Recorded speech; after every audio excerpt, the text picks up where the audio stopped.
आणि महाराज देह ठेवते वेळी ते त्यांच्या वडिलांबरोबर अक्कलकोटला स्वामी सानिध्यातच होते. आणि अशा वेळेला रामचंद्रांचे वडील केशवरावांनी महाराजांना विचारलं की आता आम्ही कोणाकडे बघायचं.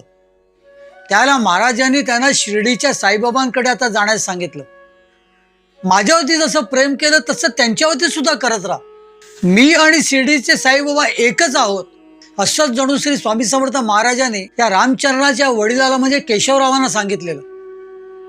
आणि महाराजांच्या सांगण्यावरनं ते तिथे शिर्डीला गेले. भक्तजन दुर्मुखलेले असे बसले होते.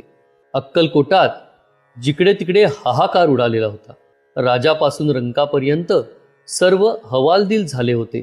तरी जो तो आपापले महाराजास जे विचारायचे होते ते विचारित होता. महाराज सर्वांस उत्तरे देऊन त्यांचे समाधान करीत होते. आमच्या वडिलांनी महाराजास इतर काही न विचारता विनंती केली की महाराज, मला व या मुलाला आता कोणाचा आधार आहे? आपल्या मागे येथे जमलेल्या भक्त मंडळींनी कुणाकडे पाहावे? श्री स्वामी समर्थ महाराजांवर माहितीपूर्ण व्हिडिओज पाहण्याकरिता हा चॅनल आताच सबस्क्राईब करा. श्री स्वामीराज माऊली.